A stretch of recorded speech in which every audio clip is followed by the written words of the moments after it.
Assalamualaikum warahmatullahi wabarakatuh. Salam SHMK Sinau Hukum Melek Hukum.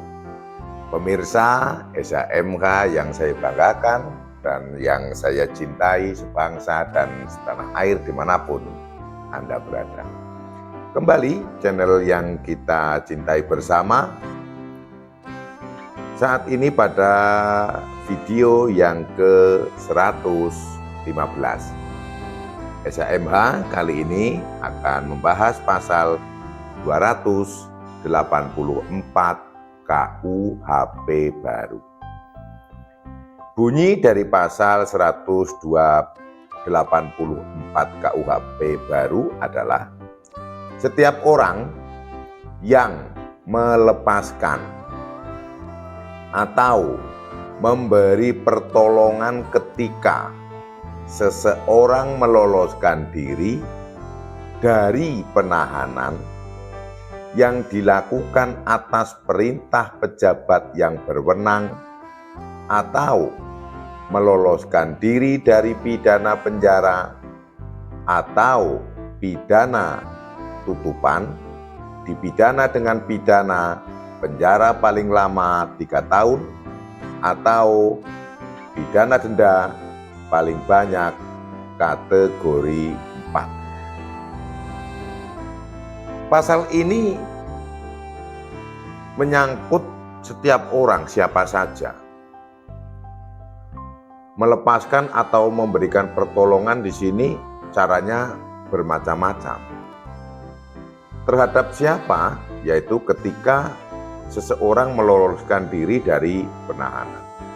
Contohnya seperti ini, bahwa penanganan proses peradilan itu mulai dari penyidikan, penuntutan, dan persidangan. Jadi dalam hal ini yang dimaksud pejabat yang berwenang, ya diantaranya yaitu tadi penyidik, penuntut, atau hakim, atau juga dari pihak lembaga pemasyarakatan, tergantung dari tingkat pemeriksaannya. Kalau penahanan pada saat penyidikan berarti yang berwenang adalah penyidik. Kalau penahanan dalam waktu penuntutan berarti yang berwenang penuntut umum maksud saya. Kemudian kalau dalam persidangan berarti majelis hakim. Kalau dalam posisi di penjara berarti eksekutor yaitu penuntut umum, juga termasuk pejabat-pejabat di lembaga pemasyarakatan. Melepaskan ya yang tadinya itu ada di dalam tahanan, dilepaskan. Sebagai contoh, pada saat dilakukan penahanan oleh penyidik, mungkin karena keluarganya atau mungkin temannya atau mungkin karena hal lain, apa saja itu bisa terjadi. Ada petugas yang membukakan gemboknya atau kunci ruangan tahanan yang akhirnya tahanan itu melarikan diri, itu contohnya. Atau memberikan pertolongan, ada keluarga membesuk, membawakan gergaji besi, atau mungkin kunci duplikat, atau barang apa saja yang akhirnya bisa untuk meloloskan diri dari penahanan. Nah, penahanan ini adalah penahanan yang sah ya. Kalau misalnya ada orang yang diculik oleh orang lain atau oleh kelompok orang, oleh gerombolan atau oleh mafia atau oleh organisasi apa, kemudian dibantu ditolong, tidak termasuk di sini. Ini adalah penahanan yang dilakukan secara sah atau berdasarkan hukum. Nah, orang-orang yang melakukan ini adalah dipidana selama 3 tahun.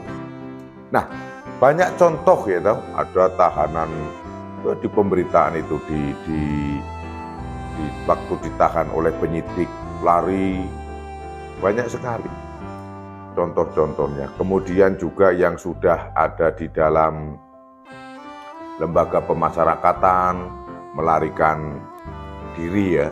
Nah, melarikan diri ini sebetulnya menurut saya sesuatu hal yang rugi ya, merugikan. Merugikan siapa? Merugikan diri sendiri. Karena misalnya menjalani hukuman, toh juga ada titik akhirnya. Apalagi saat ini untuk pidana mati ya toh, untuk pidana mati sesuai dengan KUHP baru itu adalah merupakan pidana khusus. Pidana khusus maksudnya yang harus dialternatifkan dengan pidana yang lain, yaitu pidana seumur hidup atau pidana paling lama 20 tahun. Sehingga untuk berbicara pidana penjara, pidana pokok itu maksimalnya adalah 15 tahun, walaupun dapat ditambah dengan sepertiganya. Andaikan dalam proses-proses perjalanan kemudian melakukan atau melarikan diri, tentunya akan menambah beban berat lagi. Menambah beban berat lagi, sehingga kalau tertangkap kembali, maka ancaman hukumannya bisa lebih dari 15 tahun. Karena ditambah lagi dengan pelanggaran-pelanggaran yang ada. Padahal misalnya sudah 12 tahun kurang 3 tahun, ini kan malah justru merugikan. Itu pandangan dan pendapat saya seperti ini.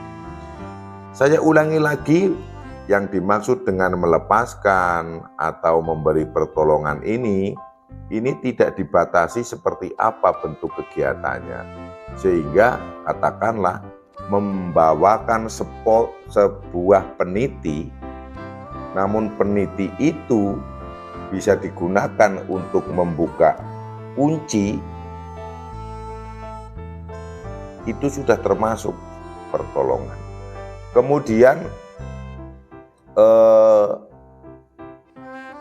klip itu ya, klip apa itu? Klip kertas itu, menjepit kertas itu bisa. Ada kejadian ya yang pernah terjadi itu sekitar tahun mungkin 90 kecil itu ya, 2000 kecil ya, sekitar 2001, 2002 itu ada pencuri ayam yang namanya itu Giwon, panggilannya Giwon. Ini asli ini kejadian.